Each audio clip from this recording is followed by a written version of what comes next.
Okay, moving right along. A few more notes I'll give you about Equiano. Um, he does talk about on page 747 his conversion to Christianity, um,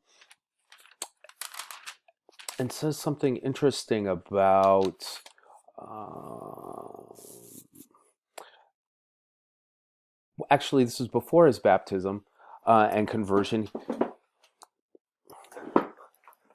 but in a way, he becomes kind of culturally assimilated to Europeans and to North Americans. He says in this chapter 4 section, I could now speak English tolerably well, perfectly understood everything that was said. I not only felt quite easy with these new countrymen, but relished their society and manners. Okay, so he's seeing something good in it. All right. Other than the slavery part. I no longer looked upon them as spirits, but as men superior to us, and therefore I had the stronger desire to resemble them, to imbibe their spirit and imitate their manners. Imbibe their spirit. I think that means, kind of their soul, or their outlook on the world. I'm not reading it as spirits, such as liquor or alcohol, because that would be plural, but you could probably make a paper off of that. I therefore embraced every occasion of improvement, and every new thing that I observed, I treasured up in my memory. So he does kind of go down this path of, cultural superiority, and I feel like in some ways it kind of complicates his narrative and his relationship to to slavery and to the abolition movement. He does also talk about in a few other sections some events where he saw slaves get tortured and um, sold off into sexual slavery. This is on page 754. As early as ages of 9 or 10. Um, and at the same time, an African slave um, who had had a consensual relationship with a prostitute, this is the first paragraph on 754, is staked to the ground and tortured by having his ears cut off bit by bit by bit. So clearly there's a double standard here. And one of the things that this text, the interesting narrative, does is put front and center this double standard. What is okay for Europeans and North Americans to do versus what it is okay for Africans to do. Um, all kinds of terrible stuff. And again, these kinds of passages are important for people to see because this is a pre-internet age. This is an age where people understood things through reading and, if they were lucky, maybe some kinds of graphic representations, engravings, prints, etc. But in general, I mean, people needed these pictures painted to understand the horrific nature of it, the horrific nature of slavery. One of the other more interesting parts of the interesting narrative is on page 756 when he starts talking about how he becomes a businessman and starts to engage in mercantilism. This is that first full paragraph, about halfway through the page. He says, after I had been sailing for some time with this captain, at length I endeavored to try my luck and commence merchant, to be a seller, a buyer and seller. I had but a very small capital to begin with for one single half bit. A half bit it's half of a silver coin, which is equal to 3 pence in England, and that made up my whole stock. However, I trusted to the Lord to be with me. And at one of our trips to St. Eustatia, that is in the West Indies, in the Caribbean, a Dutch island, I bought a glass tumbler with my half bit. We all know what tumblers are. Kind of like this, right? Actually, this is a little small for a tumbler. This is iced tea. I swear. Sorry, I'm thirsty. Um, well, I got really distracted by that whole Tumblr thing. Um, I bought a glass tumbler with my half bit, and then when I came to Montserrat, another island, I sold it for a bit or 6 pence. So he doubled his money through that trade. Luckily, we made several successive trips to St. Eustatia, which was a general mart for the West Indies, about 20 leagues from Montserrat. And in our next, finding my tumbler so profitable, with this one I bought 2 tumblers more. And when I came back, I sold them for 2 bits, equal to a shilling sterling. That's a larger domination of British money. When we went again, I bought with these 2 bits for more of these glasses, which I sold for 4 bits on our return to Montserrat. And in our next voyage to St. Eustatia, I bought 2 glasses with 1 bit, and with the other 3, I bought a jug of Geneva, nearly about 3 pints in measure. So he's trading up. He's making a profit every step of the way. Now, a jug of Geneva doesn't mean it's a jug of water from Lake Geneva. Geneva is an old word for gin. Um, Gin being one of the most popular spirits in the British Empire, made from grain alcohol, I believe, but also flavored with certain kinds of herbs and other kinds of natural essences in order to improve its flavor. If you think gin is an improvement on anything.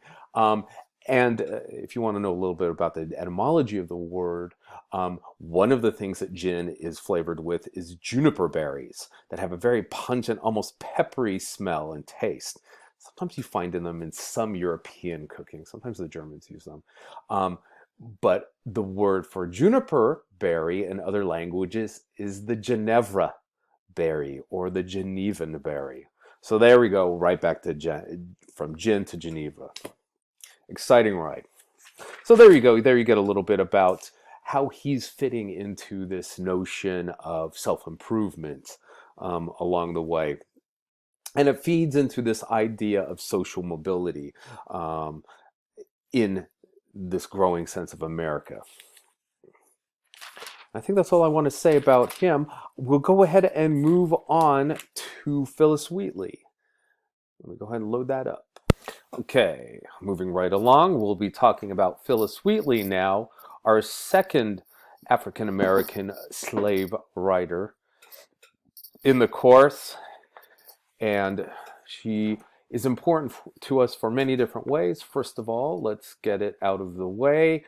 I mean, Phillis Wheatley, not Summer Wheatley, the erstwhile early love interest of Napoleon Dynamite, not her, gosh, but Phillis Wheatley. Very talented writer who also came from the north of the colonies and was educated through her masters at the time. So Wheatley was abducted from Africa as a child. I can't remember exactly where. It may have been Senegal. I'm not sure though. I'll double check on that for you. She did grow up, like I said, in the north, in the northern states, and she was a domestic servant or a domestic slave in a household for a progressive couple in Boston. So we see that relationship again. Again, this in no way discounts what slavery is, and it's still wrong. But one of the recurring themes we have seen in American literature so far is that people that were outside the hegemony, that means the dominant social group, and that includes women, people of color, women of color, their road to literacies and to reading and writing was often made possible through some family member or somebody very close to them taking the time to build an education for them where there was no educational system. Important to keep in mind. And she was a heck of a reader. I mean, she learns to read, and then she's reading John Milton, Paradise Lost, holy cow, Alexander Pope, Thomas Gray. Um, all really good writers. She very much liked their subject matter, but also that neoclassical style. And not only was it a neoclassical style, what you'll notice with her is that it is an elevated style. And this is a term that we'll come back to again and again. We saw that elevated poetic style with Anne Bradstreet, and it's characterized by a high level of Latin and Greek origin words. So it comes off as, in some ways, more lush and descriptive and higher level reading. Sometimes those words are not the most accessible words to the average reader, but they were certainly important in the 18th century. And you got to remember the 18th century as a neoclassical age is just gung-ho about so much of ancient Greek culture and ancient Roman culture, and the language is certainly a part of that. She had a book published, Poems on Various Subjects, Religious and Moral, in 1773, on the very dawn of the Revolution,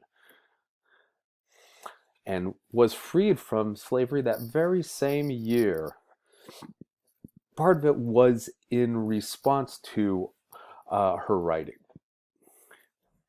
And one of the really important aspects to remember about Phillis Wheatley is that she is seen to be the founder of the African American literary tradition, even before Equiano, and the African American women's literary tradition too. So two big milestones. Really, really impressive stuff. And here we have a frontispiece engraving from that book, Poems on Various Subjects. This was done by Scipio Moorhead. Phillis Wheatley, Negro servant to Mr. John Wheatley of Boston. So this was before her manumission. Look at the typesetting once again. Publift. Then again, we've got that middle S looking like an F, and again, that's just part of this. That's just part of the style back then. But one thing that I think is really interesting is looking at frontispieces and portraits for writers here. They become more and more common the closer we get to the present day, and there's a certain aesthetic or like expectation for what these portraits of authors should look like, and we'll be talking a lot more about that later. Perspective's a little bit off on that table, don't you think? It just doesn't feel right to me. But everything else is fantastic. Good stuff. Coming up next, advertisement or advertisement. Keep in mind, it doesn't mean what it means now. It means a public notice or statement. And here, this is from John Wheatley, her master at the time. The following is a copy of a letter sent, not fent, by the author's master to the publisher. And here it talks about how she was brought from Africa to America without any assistance from school education, and by only what she was taught in the family. She, in 16 months' time from arrival, attained the English language, to which she was an utter stranger before, to such a degree so as to read the most difficult parts of the sacred writings, that would be the Bible, to the great astonishment of all who heard her. As to her writing, her own curiosity led her to it, and this she learnt in so short a time that in the year 1765 she wrote a letter to the Reverend Mr. Occam, the Indian minister, while in England. She has a great inclination to learn the Latin tongue and has made some progress in it. This relation is given by her master, who bought her and with whom she now lives. Now keep in mind, this is John Wheatley saying, for the record, this is her work. Keep in mind, there would be a lot of skepticism at that time and place that someone who was a slave, let alone somebody of African origin, could have written what she had written. So this is a way of saying, hey, I am telling the truth and I'm willing to swear on it right here, that this is her work and nobody else's.